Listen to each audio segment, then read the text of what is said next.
Hi, welcome.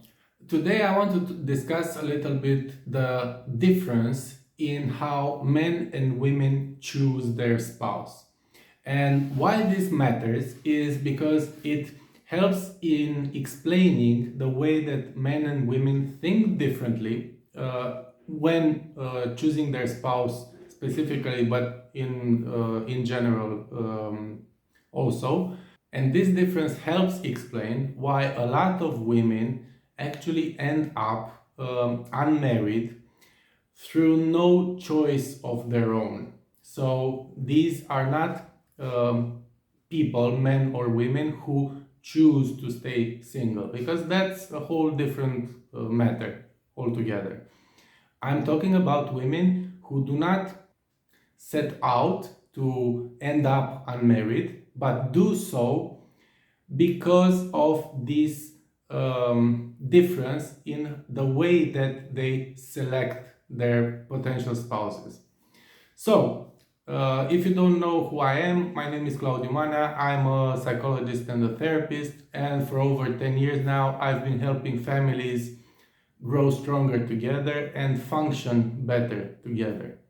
So, throughout my practice, I have got into the habit of asking people at whatever chance I could what was their thought process in selecting their spouse. And I've asked this to men and women alike. And 10 years down the road, I have some pretty valuable data that I have collected, and I can actually start drawing some conclusions from that data. And one of the conclusions that I've been able to draw is that if you separate the answers to in men and women categories, you will find that the answers are actually quite different from each other. And one of the conclusions that I have been able to draw is that men usually um, end their search for a spouse whenever they meet a woman who is good enough. Whereas for women, them meeting a man who is good enough to be their husband is only the beginning of the search. And this is a fundamental difference between between genders and between how men and women approach the whole relationships and marriage subjects. And it also explains why a lot of women end up being unmarried. Because what happens is that the theory says that you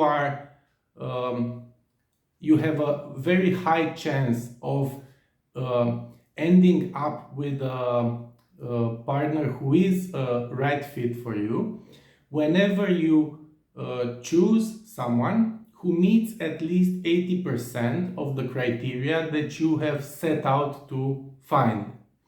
So when you end up meeting someone who fits pretty much everything that you're looking for, 80% is pretty much everything.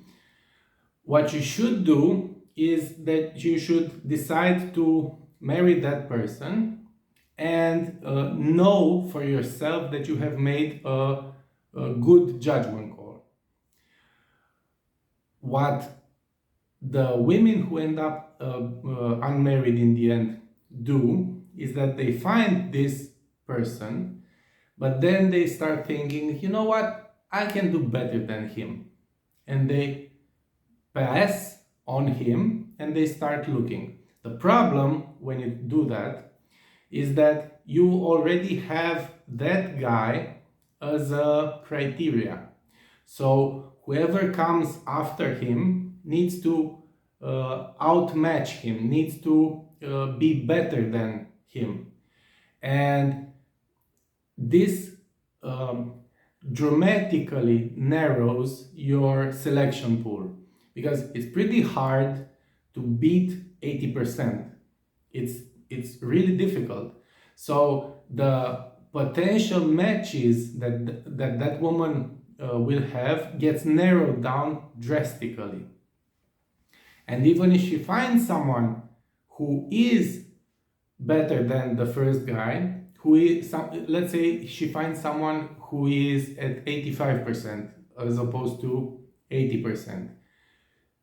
The fact that she passed on the first guy increases the chances of her passing on the second guy, because hey, I got 85%, maybe I can get 90%. And the problem is that throughout this whole process, time continues to run, and time ticks away. And that woman, without her knowing, maybe without her being completely conscious of the fact, she's running out of time, because let's face it, you have more options when you're 20 than you do when you're 30, and you have more options when you're 30 than you do when you're 40, and so on. And for the men, that is true as well.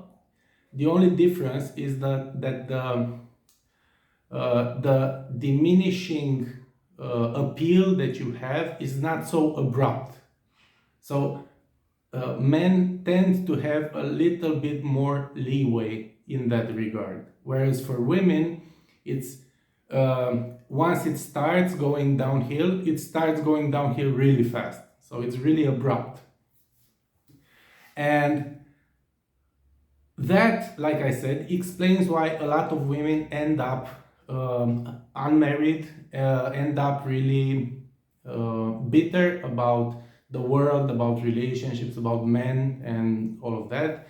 They claim that there are no good men left, but when you look in their past life, when you look at their past relationships, you usually end up finding not just one, but usually more like 4 or 5 really well-suited partners, really well-suited potential spouses that they passed on simply because they thought they could do better. And that is true until it isn't. And for the men, on the other side, where they mess up usually, is that they have their standards too low. So I have heard throughout time responses to the question that, like, what made you choose her to be your wife? I've heard answers that almost perplexed me, like she was the most beautiful girl at school, or she was the most beautiful girl at work. Like, come on, man, okay, you're not supposed to have these high, crazy expectations, but you're supposed to have some standards. I mean, for God's sake, physical appearance can certainly be one of those expectations or one of those standards, but it shouldn't be the only one. So have some self-esteem, have some expectations from the woman that you choose to marry and start a family with, and all of that. And be aware that if you have realistic expectations, realistic being the operating word here, if you have realistic expectations from your future wife, if you're not completely lacking in social skills, you have a pretty high chance of actually meeting a woman who fits at least 80% of that criteria. And even if you don't, even if you decide to marry a woman who is at 60 or 70%, that's still better than just she was the prettiest. So there's that. These are some major differences in the way that men and women select their future spouse. And I think that all of them, so whether you're a man or a woman, you would benefit from taking a long, hard look at the criteria that you use to search and select your future spouse, make sure that those items or that checklist is in fact realistic. And if it is realistic, stick to it. Just know that it's highly unlikely that you will meet someone who fits 100% of those things. Just know that 80% is pretty much as good as it gets, and then move on with your life and start building a life together. If you've enjoyed this, don't forget to hit subscribe and ring the notification bell. And hopefully I'll see you on the next one. Whether that's the case or not, thank you very much for taking the time to watch this. And I hope you have a great day. Thank you for watching. Bye.